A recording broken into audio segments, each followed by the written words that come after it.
My wife wanted to open our marriage and now I have a new lover, and she regrets everything. Never once did I think I'd end up here, but here we are. My wife and I have been together for 10 years, married for 8. We met in college, each other's first and only. I used to think that made us special, that our connection was pure, untouched by the chaos of modern dating. I was wrong. Some time ago my wife started working at a new company. At first, she struggled to fit in. She's always been shy, private. I encouraged her to make friends, thinking it would help her confidence.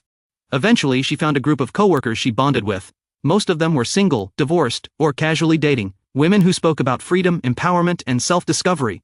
I thought nothing of it at first. But soon, she started staying out late, going for drinks after work, partying. I noticed changes, how she dressed, how she spoke, how distant she became. I tried to talk to her, but I didn't want to sound controlling. Still, the shift was undeniable. Our intimacy faded. She was always too tired, too distracted. Then came the new manager. She mentioned him innocently at first, a smart, charming guy who knew how to handle things. Then it was stories about his leadership, his advice, his sense of humor. I asked her why she talked about him so much. She brushed it off, but something in her eyes told me there was more. One night, out of nowhere, she asked me if I ever regretted not being with other women.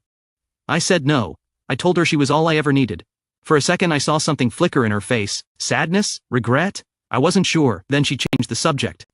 Not long after, she brought up the idea of an open marriage. She said she felt she missed out on life experiences, that she loved me deeply but didn't want to die, wondering what if. I was stunned. That wasn't the woman I knew. I asked if it had anything to do with her new manager. She denied it, said it was about exploring ourselves safely. I thought she was playing with fire. But I also didn't want to be the jealous, insecure husband. Against my better judgment, I agreed. And that was the beginning of the end. For a year, she dated, went on adventures, had one-night stands. It broke something inside me each time she came home smelling like someone else's cologne. Meanwhile, I went on a few dates myself, but I couldn't bring myself to cross the line. It felt wrong. I still believed she'd come to her senses. Then I met someone, a woman named Yuna, who had moved from South Korea for work. She was kind, grounded, and real. Our connection felt effortless. She made me feel desired again, not out of guilt or obligation, but out of genuine affection. For the first time in years I felt seen. My wife noticed the change. At first she laughed about it, teased me for finally participating, but when she realized my feelings for Yuna were real, her laughter stopped. Suddenly, she was jealous. She started cooking for me again, cleaning, visiting me at work, dressing up, initiating intimacy. It might have worked, once.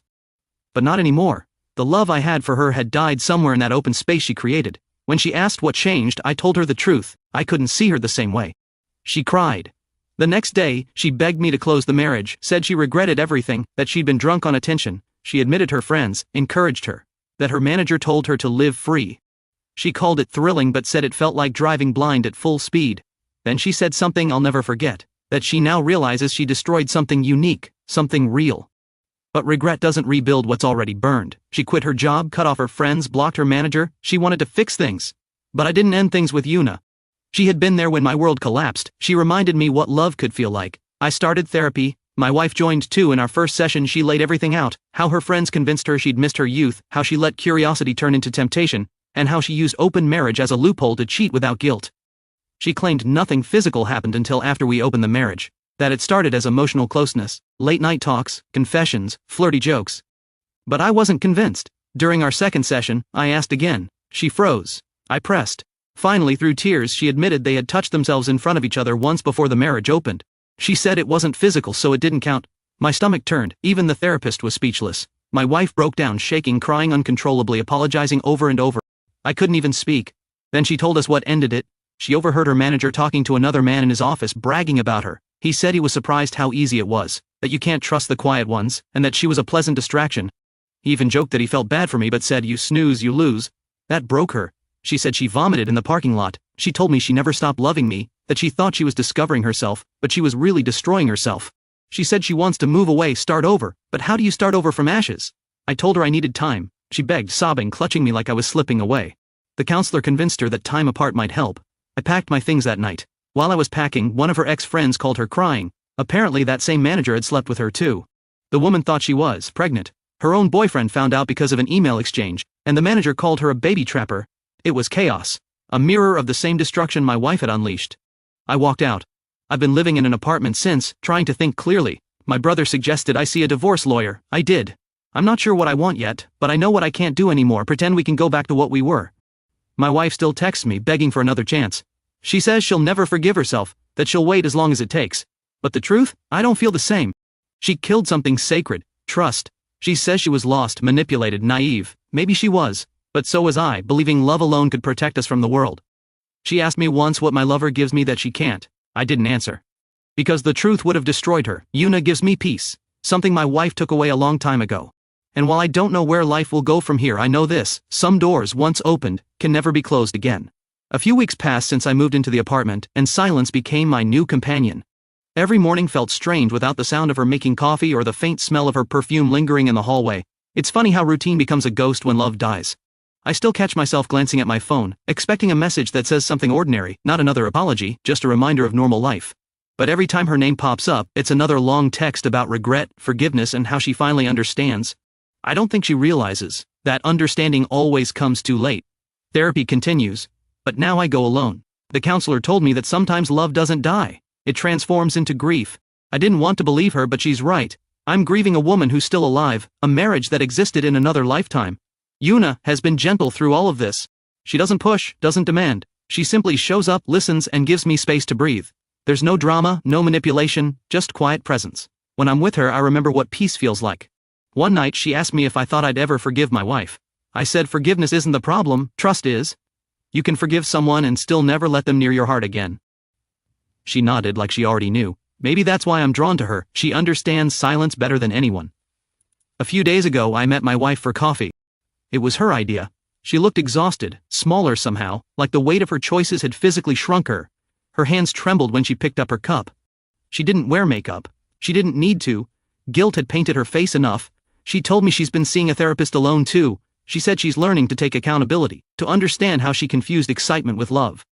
I listened but felt detached, like I was watching someone else's story.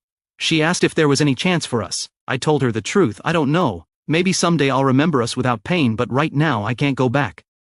She nodded, tears spilling down her cheeks, and whispered that she'd wait, that she'll never stop loving me.